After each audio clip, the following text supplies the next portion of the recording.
Welcome to the launch of the anthology, which marks the first 10 years of winning poems in the Hippocrates Prize for Poetry and Medicine. In this recording, you will be able to hear readings by many of the winning poets from around the world. Professor Michael Hulse, co-founder of the Hippocrates Prize, will introduce the readings. This book has just those poems placed first, second, and third, and what a read! What a Christmas present it would make! And of course, you can all say a word or two of contextualization or whatever it takes to make the poem easier to get across. It's your show, and we begin with Andy Dimitri, who is at this moment in Sydney and is a location for a trauma post outside the city of Mosul in northern Iraq during the war in 2017. I had overestimated the size of the square in the middle of the town by quite a lot, but it was still big, more than big enough for a hospital. 2 operating theatres, one of them in a truck, an emergency room, and maybe 80 beds. We'd have to take care of the cars, of course, overturned, burned, and unruly here and there. We'd have to check it for mines, of course, although I'm pretty sure I saw children playing soccer here the other day. We'd have to fence it off, of course, or maybe a wall. It's so exposed, and we're only 10 kilometres from Mosul. And maybe block off a few roads, remove the chaotic tangle of downed power lines, clean up the broken glass and the shattered remains of the surrounding houses. This square certainly saw some fighting. But other than that, it will make a fine hospital. Thank you. Thank you, Andy. Thank you so much. Do you have to get off to work right now? No, I'll probably stay for the next 20 minutes or half an hour or so, right. And then I'll have to go. Thank you. It was a treat to hear you again. Thank you very much. Wendy French to take over. Wendy has 2 poems to read. She had a first prize and the following year a second prize. I was very lucky because each year that I won or got second prize, there were 2 Welsh poets judging. And I'm waiting for the next Welsh poet to be a judge before I put in again. I wrote this poem for my father just before he died. And it's called It's About a Man. And I tried to sum up his life in as few lines as possible. It's about a man who healed the sick as far as he was able.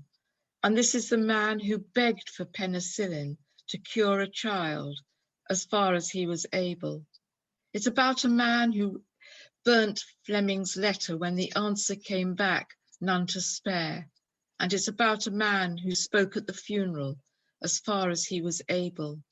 And this is the man who 7 decades later still remembers the date on the letter he wrote. It's about a man who sits in his chair for a nurse to bring him whiskey and water. And this is the man who drinks the new year in, although it's a man who no longer hears, who peers from his frame as far as he is able, who thinks his own thoughts. It's about a man who comforted others. Death is inevitable, comes to us all. It's about a man who is showered daily and who now understands as far as he is able. Yes, my father wrote to Alexander Fleming before he was a sir to ask for penicillin. Thank you. He needed it to cure this young girl, and the answer came back, it's all going to the troops in the war. And so there was none to spare. And then next year I had second prize when Paula Cunningham had first prize. And I wrote a poem about my mother because she said, you never write about me. She was a farmer's daughter and she married my father, and suddenly she found that she was delivering babies, doing all sorts of things in the middle of the night. Yeah, I've dated it 1943 because there was the Blitz in London, but lots and lots of hardships in Wales. Up the Tonmar Road, uncharted night, where snow has buried the trees and the moon lights up the old car that can't climb any further. The air in the hills is barren, cold. Ice devours everything, even a couple walking against night. The sheep are bleating, ignored by the shepherd who listens, boils kettles, piles up the towels. 2 figures struggle onto the croft. falter, almost turn back, on this night where the air consumes even the most human of souls. The doctor's wife knows what she has to do: make the tea, hold the woman, time the contractions. Doctor and shepherd wait for a whiskey. She wonders about life on a night like this. The screams, the cries, the joy, the pain and ice. Thank you. Thank you so much, Wendy. Next is Alex. Alex Giuseppe. Hello. And straight over to you. Thank you so much. Thank you very much, Michael. This is great to be here. When I was working in postgrad medical education, one of the hospitals I used to visit in East London had a hugely long corridor. It was famous. It was famously so long that on cold mornings, the end of it would be obscured in a mist. And I think those long corridors in hospitals, quite important places. The corridor. The staff nurse pauses here to run a finger down her list. The small man on the mop machine sweeps by, humming in his wet circling world. Large carts jammed with bowls and overflowing boxes of rubber gloves pile up next to the lifts. The walls are cream, then mist grey, then taper into a glass tunnel, beyond which figures blur, converge and spin apart. The shining floor folds back upon itself, ramps down, a flume. It sucks in trolleys, surgeons, scurrying juniors, nurses sauntering off duty, name tabs flapping. It ferries patients, porters, parents, swirls them in and out of waiting areas. Neon dulls and elongates the flickering miles between stairwells and wards, sound chambers that reverberate with every hushed conversation. Only the visitors consult those signs, primary red, yellow and blue, that point east, west, pediatrics, neurology, urology, toilets. Nobody knows the way. The corridor possesses them. Subdued, they drift on the dry air through double doors with their bunches of dahlias and paper cups, anxiously checking crumpled leaflets. What are the visiting hours? Where does this end?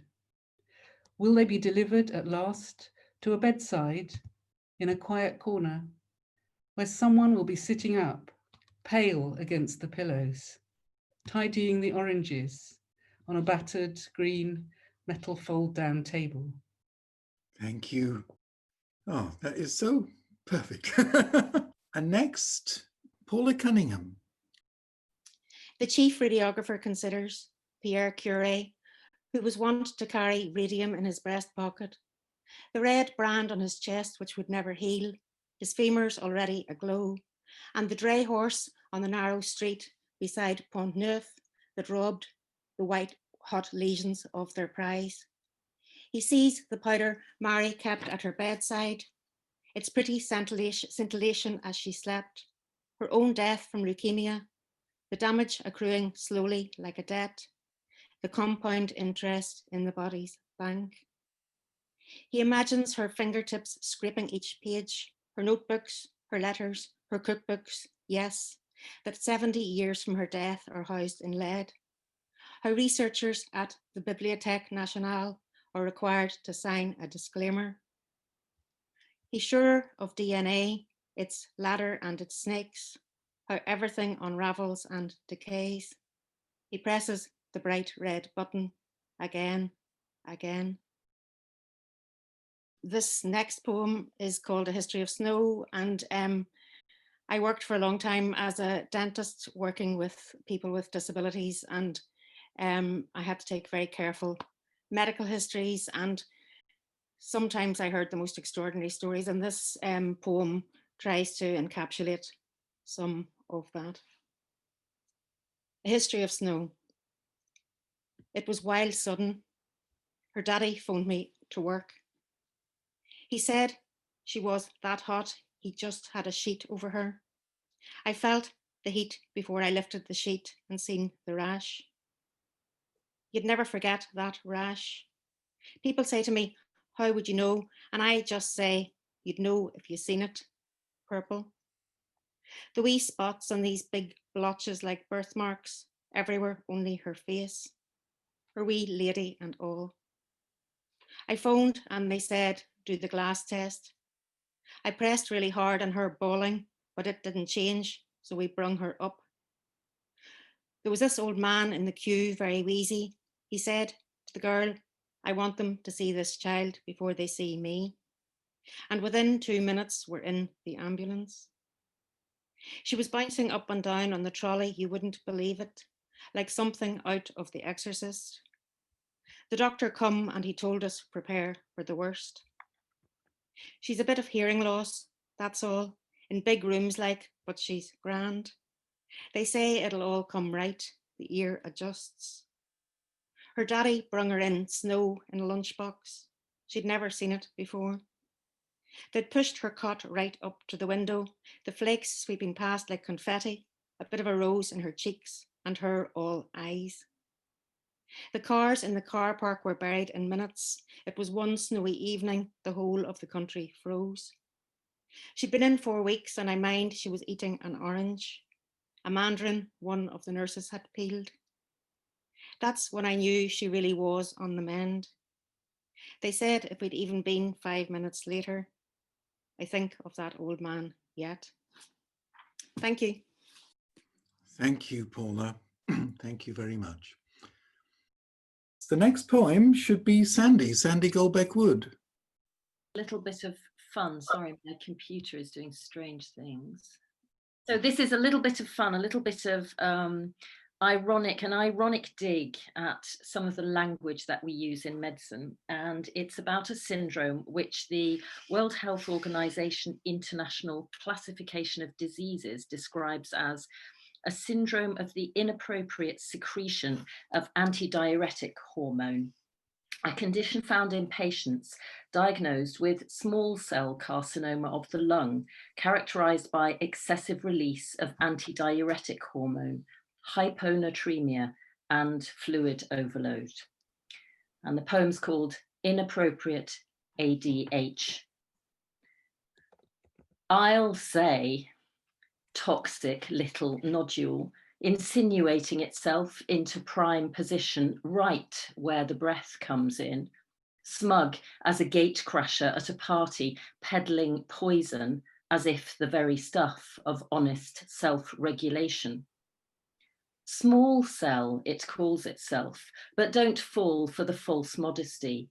You just watch it wring from him his last molecule of salt, trash all proper fluid balance, blitz his brain with fits, hallucinations, coma. You just watch it dilute him to death. Thank you, Sandy. This is another father poem. My father was a doctor, a surgeon. The patella hammer. Family legend has it he packed it in his rucksack to hammer in tent pegs when he went hiking in the Zugspitze. Almost an international incident. Liverpool medic stranded in Germany at the outbreak of war. Where his ancestors quarried stone, he worked in bone, trading their crude tools for something neat and silver. He tapped my childish reflexes, mostly in fun, always the same knee-jerk reaction. Once, when my injured leg unnumbed, he placed a football at my foot and tapped my kneecap. And when I kicked the ball, he clapped and clapped as if I'd scored a goal for England. Cheryl, I'll hand over to you. Thank you. Thank you, Michael, and thank you, Donald. It is really lovely to hear all these poems again and to be here. So like many of the other poets, my father was also a doctor, amongst many other things that he did with his life. And this poem was written in the last couple of years of his life, when he had been diagnosed with Alzheimer's and was in an assisted living center in San Francisco. And this poem was inspired both by that, but also by a photograph that my husband had sent me whilst I was on a writing retreat in Chicago, which was actually where my father had done his medical training. And the photograph was by an Irish photographer called Feldor McHugh, whose father also had Alzheimer's, and it was of his father's hands holding a yellow flower.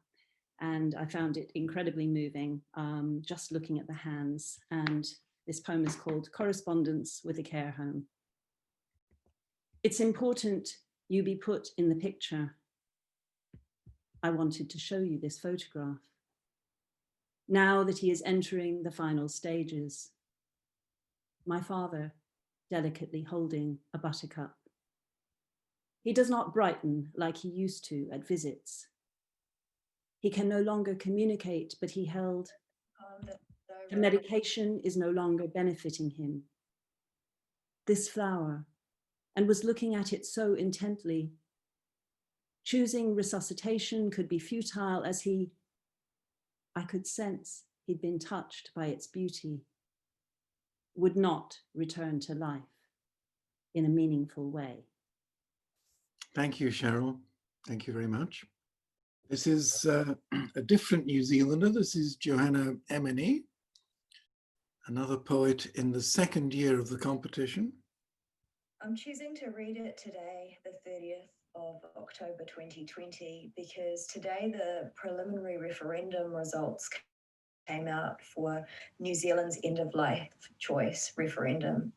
And New Zealand chose to support the End of Life Choice Act of 2019. So next year, this bill will actually come into force. And this is a day of great moment. Radiologists report. Lytic ink blots stick to the spine, ribs, and arm. Connect the crude metastatic plot that will craze her body. Dot to dot, ugly, indelible pebbles lodge between vertebrae. Fatal runestones wait to be read in the sternum, squat like filthy fat full stops in the gap of the glenoid, threatening the slow, cracklier finale that will shatter through all of you. The poet who has the task of following that is Andy Jackson. Do we have Andy? I believe I saw him earlier. There I hope so. Can you hear me okay? Welcome, it's good Andy. to be here after all these years. It's a long time since 2012 when I was placed second with this poem. Back then I was a medical librarian at Dundee University. The poem's called Allogeneic, and which is a word that refers to the genetic suitability or unsuitability for transplant or transfusion. And there's one other word, maybe myoclonus, that maybe people need to know, which is that involuntary twitch you sometimes get as you're falling asleep or maybe awake as well. And there's quite a lot of the blood donor, the famous Tony Hancock half hour, maybe in this poem, if you know that. So allogeneic. I know the substance they have drawn from me. I felt it drip from razor nicks into the sink, put bloodied fingers to my lips and learned the taste of what I am, bitter as walnuts and thinner than spit. I lie awake and feel the clots strung out like threaded beads bumping through my veins, then dream of you, my sibling, out there somewhere, twinned by crossmatch, topping up your tanks with liquid me. Take, then, the blood of my blood, typed against type, all that I can spare, and stay alive. Beware the strange contagion of its brew, And should a new affliction rise unheralded, bubbling like moet through your carotid, it could be me, surprising you like hiccups in the night, a sudden myoclonus that taps my name in Morse upon your diaphragm, a benign infection, a voice you don't know, a cough or a thought you cannot shake. Thank you, Andy. Next, another 2012 Whit Prize winner, Jane Kirwan.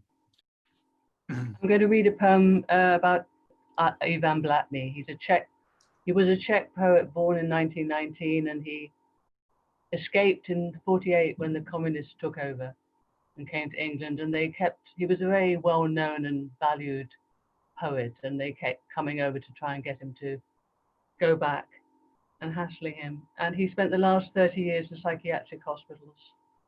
And he used to write his poems were recovered, and he used to write these kind of macaronic, these putting languages together.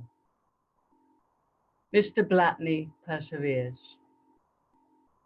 He skips basket weaving, writes wherever there's light, some privacy, a garden bench, a toilet. Mr. Blatny needs this institution. He needs asylum, needs it styrofoam muffled, away from the piercing ding, ding. Next patient, room 3. He's not keen to go anywhere. Everyone rushing. What he wants is nearer than anything that they suggest. Danger collapses distance, questions of fists, terror a remembered tinnitus. Matron's voice pitched as the last castrato and Bruno, or blade of escape. What can Mr. Blatny do? He writes to get closer, mixing it to cope, to point a new language without plurals, past, future. He doesn't need it sparer, but dense. It's necessary, this cotton wool protection of English, Czech, French, or to connect. It moves the border to what he wants, holds off deranged woodpeckers, the thugs, their bulky suits, blur Slivovich, their bullying summons. He transforms feeling. Love needn't start on the palate or stay on the tongue. He changes its origin in the body. Lasco Miliutier shifts the heart, shifts him home.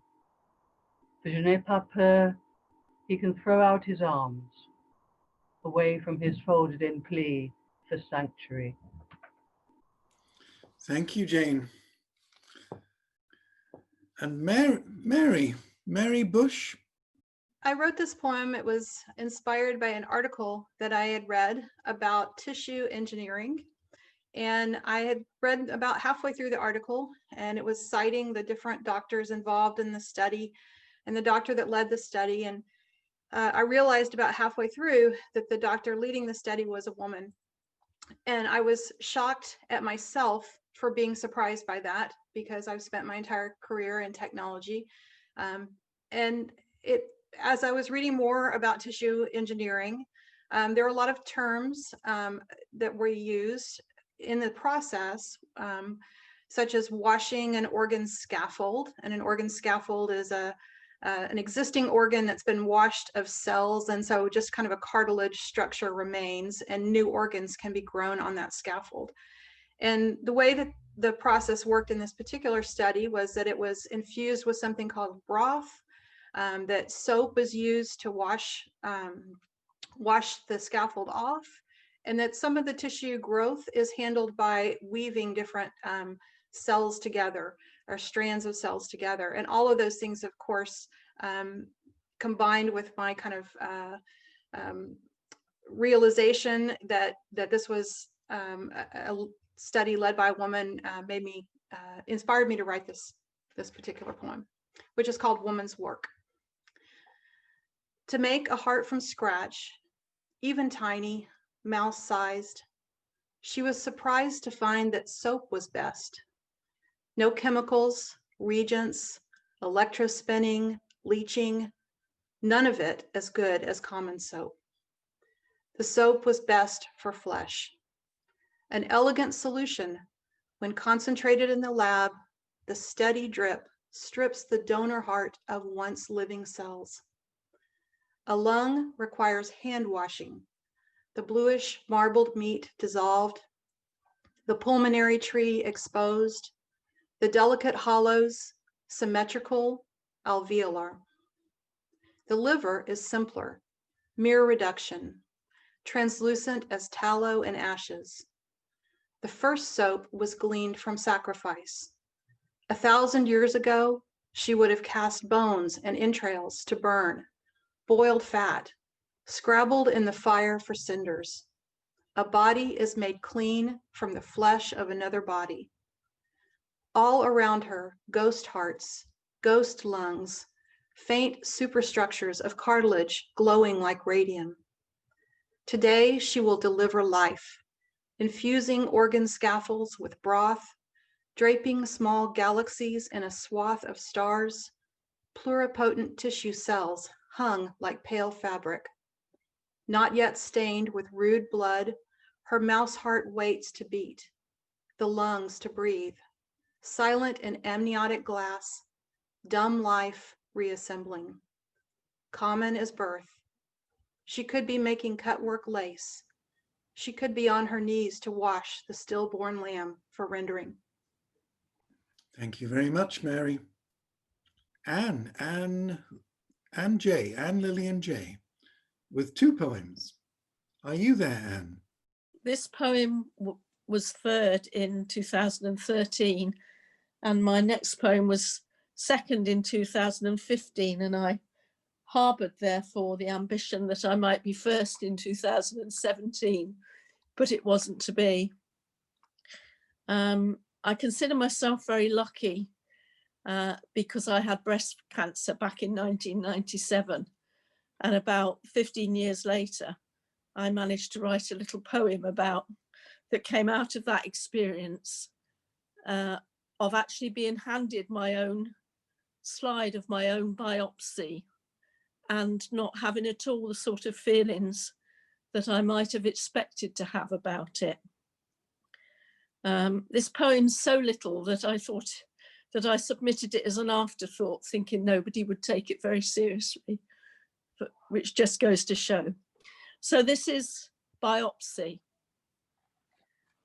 I actually held it in my hand, that sliver of tissue, translucent, pink stained and purple, trapped between glass slides, like a flower between the pages of a book. It put me in mind of a fuchsia we had, big fat globules dripping their colour from a basket by the front door that died at summer's end. Now, it was my privilege and pleasure to be a GP in West Wales for over 20 years, where general practice was still a very old-fashioned affair, and we did our own night visits. And lots of our patients are first language Welsh. And the little phrase at the end of the poem in Welsh, Diolch am ddod bach, simply means thank you for coming. And this poem is called Night Visit. 4 a.m, hunting for a dairy farm, somewhere up there where the windmills scrape the sky, red kite hover. Headlights scatter, lose themselves. Fog rolls down the windscreen, trees lurch from the shadows. Nothing stirs, only a dog barking at a fox and ghosts. Signs summon me to unreadable villages, gaps in the hedge inch by, sheep whispering at stubs of grass, crooked with cold. Pale light filters around the edges of blinds, sidles nervously through an open door. A work-hardened hand clutches mine. Diolch am ddod bach. It's really bad this time. Thank you. Thank you very much, Anne. Now I've been reliably informed that we're fortunate, and Carl Stead, C.K. Stead from New Zealand, the eminent novelist, poet and critic who will be a name to all of you, and was the first prize winner in the very first open category year, has been able to join us after some initial difficulties. Carl. This is a poem I wrote after having the stroke, and I had a persona who occurred from time to time in my poetry, Catullus, based on the original, of course. And so I awarded Catullus a stroke, and he wrote this poem. It's called Ischemia. Dear friend, you inquire of Catullus, and I answer in my own voice, though the hand you see me is another's. Since the day I woke to a world of big things small and the small large, reading, so also writing have been beyond me. Numbers too, and maps, the streets of my own town, the rooms of my own villa, confused. At home in my own head, I've been lost. That morning after the headache, when I looked out, the sea was a blue wall. I forced it down to be, as I'd known it, a horizontal plane. Dyslexic, they said, innumerate, and with minor disorientations, articulate still and mobile, and with memory unimpaired. Your poems, my friend, I still could quote, lightening my darkest hours. Rufus, I'm sure, rejoices, and my Clodia will shed an idle tear as she feeds her sparrow. Aurelius will see his chance and perhaps take it to slake his hunger. If that is how it must be, I won't complain, only petition the gods to let me read again, and in return accept new tributes I will make to them. Meanwhile, I read the world, the wide white wings that are sails, not birds, on the blue, the face of the fox, his ears pointing, watching across a field, the evening sky when swallows swoop their last and the bats take over, the dark and silent glide of the tawny owl and the howl of feral dogs, carp in the mill pond, a cat high stepping through fern. The wise white togas say I will soon be cured. Today I walked from the Clivus Victoriae up the Palatine, then home by the Via Nova. The brain fog clears and words reveal themselves with their secrets.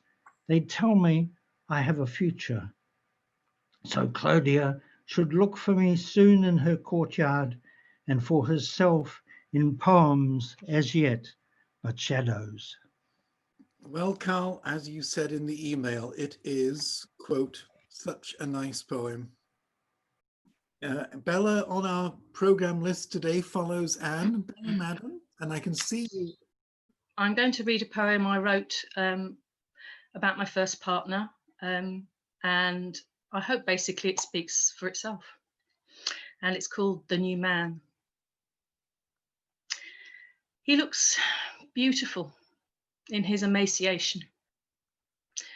He goes carefully, and where he used to stomp, flat-footed, noisy, now moves through space with only a gentle eddy. I'm fascinated by his emerging frame, the elegant brow, the orbital ridges, the way his skull rests on top of his spine, and how his torso accepts shirts where once it strained against them. Even the tumour fails to ruin the fall of soft cotton. Now his shape fits manufacturer's specifications. He has artist's hands, hidden for years under the scuff and grime of car maintenance. Now soft, trembling, and cautious. His new frame brings a new tenderness, and I can hold him whole. I remember folding our children in my lap when he rests, childlike, against my breast. And then, just occasionally, we are the saddest of lovers. Thank you.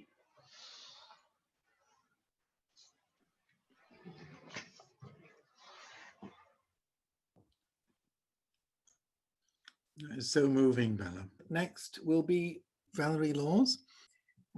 This poem was part of a lot of work that I did with the Wellcome Trust and other residencies about the science of dying, which I was very interested in writing about and studying with scientists. And it's basically about the top of Mount Everest. There's an area above a certain level called the death zone. And people who die around the summit of Everest are often left there for years on the path, and some of them are still there. And I was intrigued, and it's quite something to realize that everyone who ascends Everest, once they're in, it's called the death zone because everyone within that altitude coming and going actually starts to die when they enter the death zone. So it's a case of getting to the top and getting back to that level before the death process gets too far advanced. So this is about acute mountain sickness, Everest. They race their own death to the summit. Slow suicide, fast climbing. It's all about the maths. The brain calculating on the abacus of its cells, what to jettison, what to take. As blood climbs to the brain's summit, the Sherpa corpuscle's hemoglobin is too lightly loaded, where oxygen's in short supply. And the cylinders take too much oxygen to carry in that freeze-dried air. In the mountain's death zone, it's all about O2. All else is sacrificed with safety, ice-blackened toes, clear thinking, even concern for those who stop, drop by the path, unable to stand, go on, go back. Fatally, they rest. The body dies first, frozen to the core, while still the voice can moan appeals to those who pass. Until that too is silenced by the bone-scouring wind that polished Mallory's bare back to ivory over decades. Those passing by keep moving, but digestion stops. Sugar fails to reach the neurons.